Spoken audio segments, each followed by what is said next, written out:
Hello, viewers of Jonathan George Villaria's World Emporium. I'm Jonathan George Villaria, and I'm excited to share with you how we can expand our knowledge of the world through the English language. Our videos cover a range of topics such as literature, history, science, and more to provide you with a well-rounded learning experience, regardless of whether you're a beginner or an experienced learner. Our experts curious videos offer captivating and enlightening content to help you enhance your language proficiency.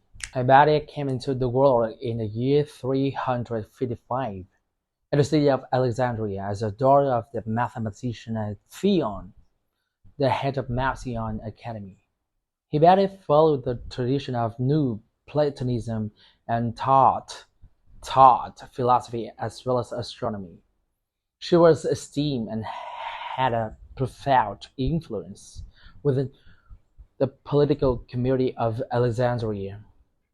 Regrettably, Hypatia lived during a transitional period between the classical and early medieval worlds, a time when ideas about philosophy and religion were rapidly evolving. In 415, the death of Hypatia became one of the most calculated and cruel murders in human history, making her a significant figure in cultural history. In the 20th century, she became a precursor to the women's rights movement and an icon for the struggle for women's rights. Greek women of all social classes were subject to control and primarily tasked with domestic responsibilities such as homemaking and caring for children. Hypatia received the highest level of education under the diligent guidance of her father and Greek philosopher Plutarch. She diligently pursued her studies to elevate her knowledge, even surpassing her father and teaching in the fields of mathematics and astronomy. Her exceptional intellect and dedication helped Hypatia secure a prominent position at the Library of Alexandria, where she became a professor, doubly engaged in teaching. She led the life of a respected scholar at the University of Alexandria, and her lectures drew many students from afar. Hypatia was both beautiful and graceful, living a life of chastity. When men attempted to court her, she skillfully played the lyre to deflect their desires. Notably, one of her male students was captivated by Hypatia's beauty and wisdom. She firmly declined his advances and even boldly threw a cloth stained with menstrual blood in front of him, declaring it to be the very thing that desire truly compelled men towards, rather than mere physical beauty.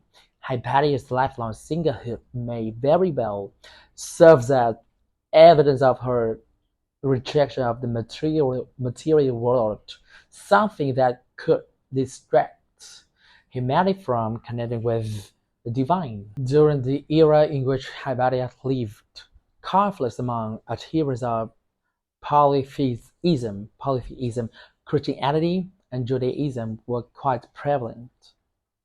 Religious tensions fluctuated, first involving clashes between polytheism and Christianity, and later between Christianity and Judaism. However, Hypatia endeavored to abstain from engaging in these conflicts and continued to be respected throughout the city for her intellect and knowledge. Despite the abatement of religious conflicts, a final barrier emerged, which was the confrontation between Christianity and science. It was at this juncture that the tragedy of Hypatia began. From 382 to 412, the bishop of Alexandria was Theophilus, a staunch opponent of Neoplatonism. Nevertheless, he showed remarkable tolerance for Hypatia's school and considered her an ally.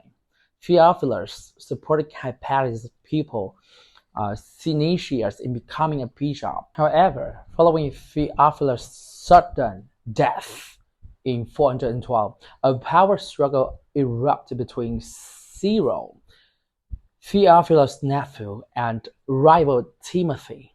Subsequently, Hypatia's involvement in the political and religious turmoil in Alexandria led to a gruesome demise.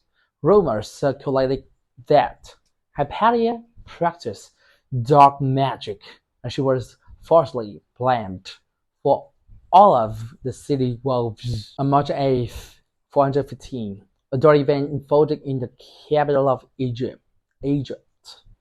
As Hypatia was traveling in her horse-drawn carriage amid the bustling streets of Alexandria, Hypatia was dragged from her carriage, subjected to merciless abuse, stripped naked, and ruthlessly beaten. The frenzied mob used sharpened shells to gouge out her eyes, tore into her body, and dismembering Hypatia into pieces, resembling the horrific scene of torture conflict, torn asunder. Her flesh was peeled away, limbs torn from her body, and her lifeless remains were paraded throughout the city before being completely incinerated. Fearing the tense and devouring atmosphere of the crowd, many of Hypatia's students chose to flee and sought refuge in Athens. Hypatia's death unleashed a powerful wave that reverberated throughout the empire. For centuries, the status of philosopher was considered inviolable, and the public brutal slaying of the female philosopher was viewed as an extremely dangerous and chaotic sign for the societal foundation. Hypatia continued to live on in the hearts of those who believe in the value of knowledge and intellectual freedom, and her death serves as a reminder of the critical importance of safeguarding and promoting these values in our society. Hypatia had no spouse or children, and her sudden demise left her legacy unprotected. Her death elicited a strong response in life with her ideals. Hypatia had hoped to establish a precedent for the peaceful coexistence and collaboration between Neoplatonism and Christianity. She likely wrote about mathematics, astronomy, and philosophy, including the motion of celestial bodies and number theory. Although her works may not have been preserved clearly, she has consistently been regarded as one of the foremost mathematicians of her time. The pursuit of mathematics was seen as a spiritual endeavor that could bring humanity closer to worship and contemplation of the divine. The University of Alexandria, a hub of culture and knowledge, did not support religious ideologies. This led to the destruction of the city of Alexandria, a great tragedy, and the death of Hypatia became a symbolic representation of the loss of civilization, a vivid portrayal of the clash between science and religion. It ushered in the era known as the Dark Ages, or the medieval Dark Night in Europe, until the Renaissance emerged. Hypatia's life serves as an exemplar of resilience, creativity, and unity. Despite ultimately paying the painful price for intolerance and religious conflict with her life, Hypatia's talent and wisdom endure, marking a new chapter in cultural history. She stands as an icon of sacrifice for the love of knowledge and the freedom of thought, and her life reminds us of the importance of safeguarding and respecting these values in our society. Thank you for joining me on this episode. Your questions, comments, and feedback are always welcome and appreciated. So please don't hesitate to leave them in the comment section below. And if you haven't already, please do hit the like button and subscribe to our channel for more interesting and enlightening content by hitting the notification bell. You'll be sure to never miss any very exciting and thought-provoking episodes. Don't forget to share our channel with your friends and family who may also find our content beneficial.